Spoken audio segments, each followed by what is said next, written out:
l'actualité de ce lundi 4 avril, c'est le rendez-vous annuel de l'innovation. Le Paris-Saclay Spring revient les 12 et 13 mai prochains. L'événement proposera conférences, rendez-vous d'affaires et rencontres entre PME, laboratoires de recherche ou encore grands groupes. Sky Therapeutics sera de la partie. Elle utilise la biotechnologie, un des secteurs innovants du territoire.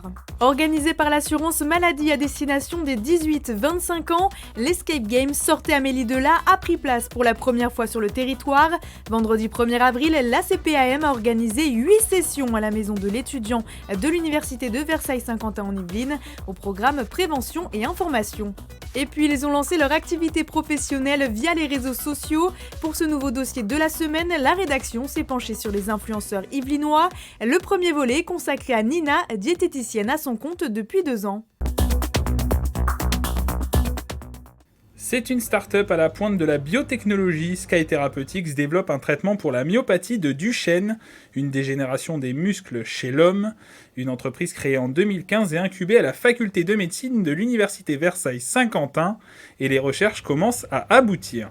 L'avancée majeure, c'est d'avoir mis au point une molécule, donc un médicament potentiellement, pour traiter cette maladie qui est difficile à traiter parce qu'elle touche tout le corps. Il faut pouvoir atteindre tout le corps. Donc ça, c'est particulièrement complexe. À l'origine de cette start-up, plusieurs associations de parents d'enfants atteints de la myopathie de Duchenne.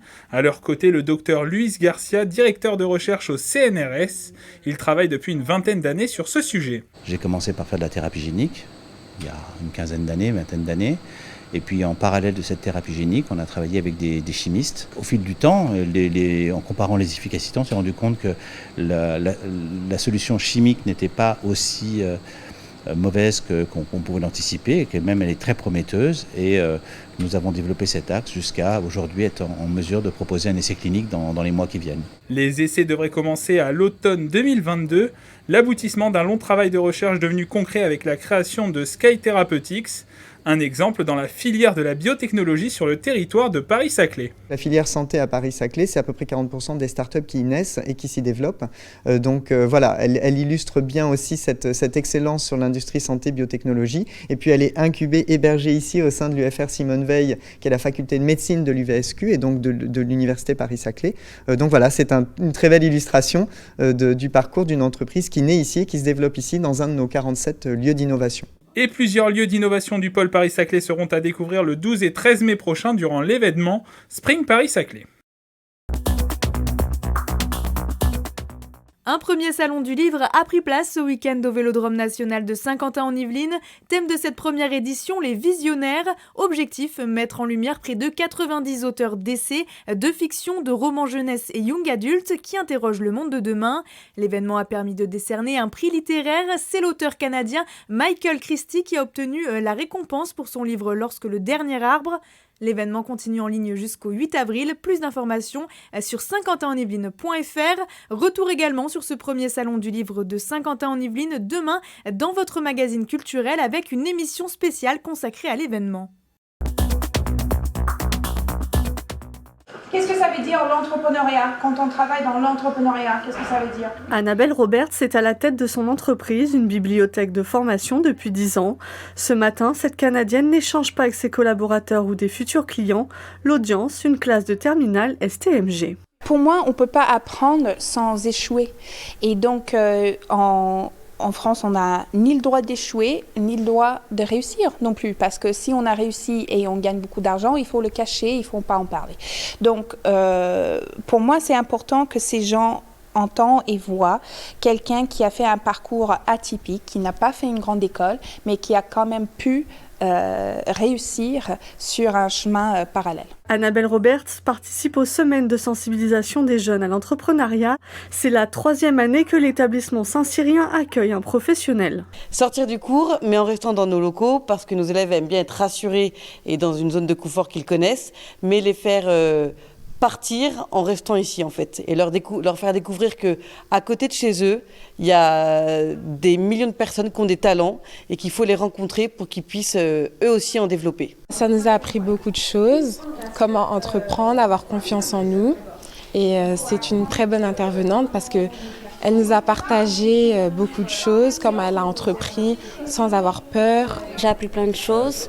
Au début, je vais faire travailler pour un patron, mais je pense que j'ai bien fait l'entrepreneuriat parce je pense que c'est un truc qui peut me plaire. En 2021, un peu moins d'un tiers des entreprises en France ont été créées par des femmes, un chiffre stable depuis 2019. L'assurance maladie des Yvelines lance son tout premier escape game pour les jeunes. Vendredi 1er avril, une première édition était organisée à la maison de l'étudiant de l'université de Versailles-Saint-Quentin en Yvelines. L'objectif, aider Amélie à se souvenir de ce qu'elle a fait la veille en soirée. Cet escape game est composé en 2 zones. Une première zone sera consacrée à toutes les questions sur le jeune assuré social. À quoi sert l'assurance maladie ? À quoi sert ma carte vitale ? Les taux de remboursement. Et à la fin de ce premier parcours, ils auront une clé pour accéder à une deuxième zone, qui sera la zone prévention. Ah, j'ai trop fait la fête hier. Dans cette deuxième zone, les étudiants doivent résoudre des énigmes et des codes pour remonter le moral d'Amélie. Celle-ci a fait une soirée avec beaucoup d'excès la veille et elle ne se souvient plus si elle a consommé de la drogue ou si elle a eu un rapport sexuel protégé. Là, regarde, là il y a 2, là il y a 5 et là il y a un petit truc. C'est 4. Bravo. Au total, ils ont 15 minutes pour trouver 5 énigmes sur la drogue, les maladies sexuellement transmissibles, le tabac ou encore le cannabis. C'était intéressant parce que ça nous a permis d'apprendre un peu plus sur certains sujets qu'on ne connaissait pas forcément. Franchement super, c'est très bien, j'ai appris plein de choses intéressantes, telles que même les maladies sexuellement transmissibles. Je trouve que c'est génial, on devrait tous y passer, ça nous apprend énormément de choses. Les 16-25 ans, pour nous, c'est une cible très difficile à aborder. Et là, ça nous rend un peu plus attractifs. On peut aborder ces sujets qui peuvent paraître assez lourds au quotidien à aborder. Et ça va nous permettre de mieux les accompagner et mieux les sensibiliser sous un angle un petit peu ludique, mais tout en passant nos messages de prévention et en les mettant en lien avec les structures qui peuvent les accompagner après à l'année. Effectivement, à la fin de l'escape game, de nombreux partenaires étaient présents pour répondre aux questions des étudiants sur la santé sexuelle ou les addictions. D'une durée de 30 minutes environ et entièrement gratuit. Il s'agissait d'une première édition, mais l'assurance maladie des Yvelines n'exclut pas de réitérer l'expérience dans les prochains mois. Les protéines servent entre autres à reconstituer la fibre musculaire. Influenceuse de 23 ans, Nina dispose d'une communauté de 11 000 abonnés. Cette diététicienne à son compte depuis 2 ans est spécialisée en nutrition du sport. Elle propose des consultations en présentiel et en visioconférence. Son objectif, accompagner les gens vers de meilleures habitudes alimentaires. C'est une branche qui est dans le paramédical, donc qui est dans l'entraide, le partage et le côté humain en fait. On apprend en fait les bases d'une alimentation aux gens et finalement avec la société actuelle, on a complètement perdu en fait ces bases avec la société de consommation. Alors je t'ai fait une alimentation en 4 repas par jour. Tu vas avoir un petit déjeuner, une collation et un dîner. On voit vraiment du coup l'évolution de la personne, l'accompagnement de la personne et c'est ça qui est le plus beau en fait. Voir la personne évoluer et être heureuse en fait, comblée. Entre 2 consultations, Nina s'adonne à une toute autre activité, les réseaux sociaux, notamment Instagram. Elle est ce que l'on appelle une influenceuse. Active depuis un peu plus de 3 ans, sa communauté grandit de jour en jour et la suit dans son quotidien. Le milieu de la diététique, c'est un milieu qui est assez fermé, il n'y a pas énormément d'emplois. Donc je me suis dit, il ne faut pas attendre d'être diplômé pour aller du coup chercher de l'emploi. Autant partager déjà d'emblée ce que j'apprends. Voilà mon compte Instagram. Du coup, on retrouve les 3 parties. Vous avez la partie du coup recettes, alimentation, la partie sport et la partie du coup lifestyle.